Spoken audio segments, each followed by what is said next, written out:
A tailor had a son who was only the size of a thumb, so everyone called him Tiny. But Little Pepper, Tiny Hun, is very brave. One day he said to his father, "Dad, I have to travel the world for a while." The father said, "Okay, son." He took an embroidery needle, heated it on fire, attached a wax knob to the needle to make a sword handle, then gave it to the child and said, "Here, you also have a sword to protect yourself along the way." Little Hun also wanted to eat one more meal with his parents, so he ran down to the kitchen to see what his mother was cooking before the farewell party. The pot had just been placed on the stove when Little Hun asked his mother, "Mom, what are you feeding me today?" Mom said, "Just look and see what it is." Tiny jumped up onto the edge of the stove and stretched his neck to look into the pot. It leaned in and stretched its neck too far in, causing the steam rising from the pot to sweep it up the chimney. It was swept away by the steam, hovering in the air forever, before falling down after a long time. So the tailor and number 39's son had the opportunity to travel the world.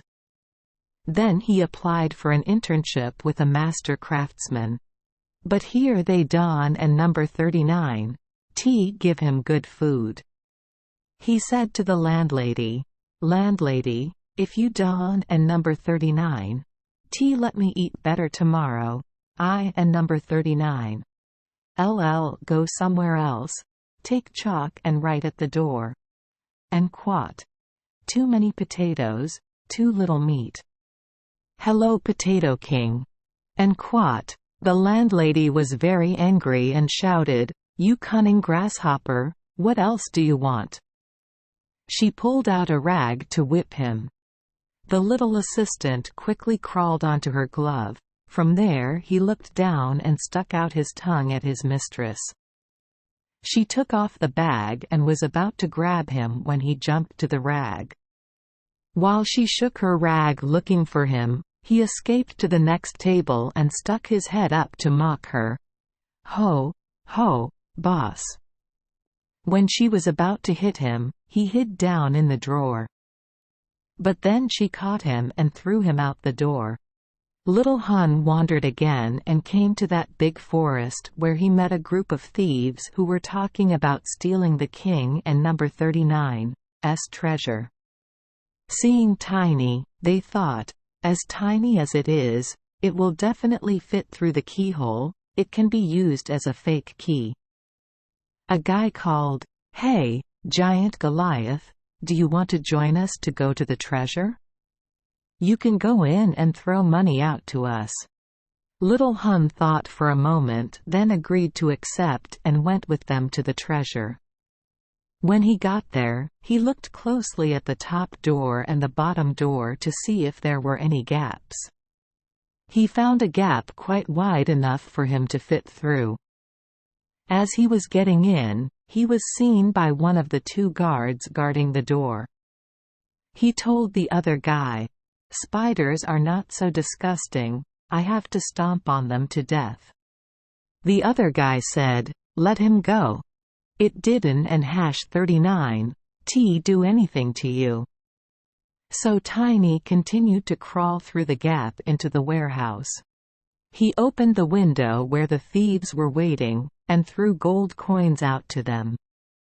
While engrossed in throwing money, suddenly there was the sound of the king and number 39's footsteps entering the warehouse, and Little Hun quickly crawled out. The king saw that the treasury was empty, but he did not understand who took it while locking the door. The latches showed no signs of weakening. The king went out and ordered two guards. "Be careful, there is someone waiting to take the money." When Little Hun returned to continue throwing money out, two soldiers stood outside and heard the sound of gold coins falling, clicking, clicking. They jumped right into the warehouse to catch the thief. But Tiny was faster and managed to get into a corner, hiding behind a gold coin. He teased the soldiers, "It and number 39's me."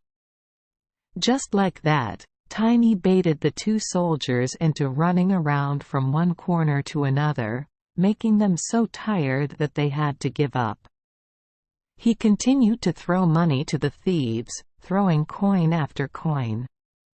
He tried his best to throw one last coin and at the same time jumped and rode on the coin soaring through the window. The thieves all praised him. "You are truly a hero, so will you agree to be their leader?" "Thank you, Tin Hun." He said he still wanted to travel the world. The thieves divided the money. Little Hun only took one gold coin, because even if he took any more he wouldn't and #39 be able to carry it away. He tied his sword to his side, saluted the robbers, and then set off. "I went to the masons to apply for a job, but I was bored everywhere." Finally, he went to work at an inn. "The maids in this house, Don and number 39, like you." They Don and number 39 understand why the boss knows about sneaky eating or stealing to take elsewhere. They threatened him, "No matter how daring the boy is, one day we will drown him." They discussed playing tricks on Little Hun. One day, he was busy jumping and climbing among the weeds in the garden when he was caught by a maid cutting the grass. She conveniently grabbed both Tiny and the grass, tied it into a large towel, and then secretly threw it away. For cows. A black bull swallowed Tiny into its stomach, so he didn't and #39 feel any pain. But lying in there was so uncomfortable, there were no candles, it was pitch dark.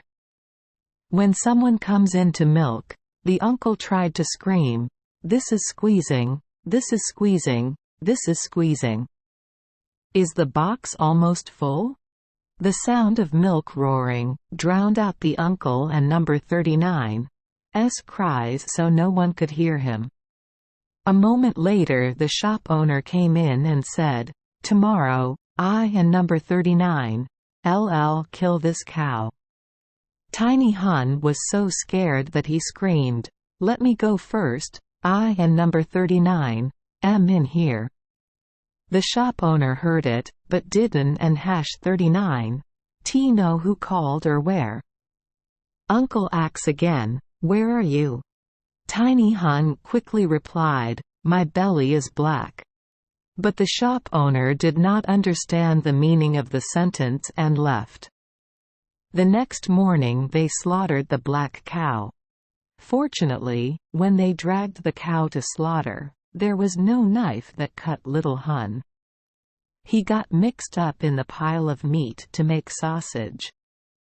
When the worker was about to chop the sausage, Little Hun tried his best to calmly shout, "Don and number 39 chop too deep, Don and number 39 chop too deep. I and number 39 am down there." The sound of the chopping knife was so loud that no one could hear his call. Now it and number 39's really dangerous for him, but as usual, the difficult will reveal the wisdom. He had to jump between the slashes of the knives. He jumped skillfully so that not a single blow touched his body. Before he could jump out, they mixed him with a few pieces of fat into the sausage. The huts were so cramped that they hung them up on the kitchen chimney to smoke them thoroughly. Little Hun sees how long time is right now. But then winter came, they took the sausages down. The owner plans to bring sausage to entertain guests. When the hostess was cutting sausage, Little Hun was very attentive, trying to avoid stretching her neck too long, for fear of having the blade cut across her neck. Waiting for a favorable moment, he bounced his legs and jumped. Out. I Don and number 39 Want to stay in that house anymore, because here I encounter all sorts of unpleasant things. Little Hun set off to travel again. But life of freedom is only for a moment. He was wandering aimlessly in the middle of the field when he encountered a fox. The fox immediately bit him. Lying in the fox and number 39's mouth, he begged, "God, Uncle Fox, I and number 39 am not worth your trouble, please let me go." The fox replied, "What you say makes sense. Begging is the same as not eating anything. You promised to give me your father and number 39's chickens at home, and I and number 39 let you go." Tin Hun replied, "To be honest, I promise to give all of them to you if I have as many chickens as possible." The fox released Little Hun and personally took him home. The father was so happy to see his beloved son again. "How many chickens does the house have as gifts?" Little Hun said, "I have a very nice gold coin to give you, Dad." He gave his father the gold coin he earned while traveling around the world. Uncle asks, "But why did you let the fox eat all of our poor chickens?" "Oh my God, why are you so stupid, my dear son? Of course I love you more than the chickens." Thank you for joining us for today's fairy tale. We hope these stories bring joy and meaning to your day. If you love our channel, please hit the subscribe button so you won't miss any exciting tales. Wishing you a good night and sweet dreams. See you in the next story.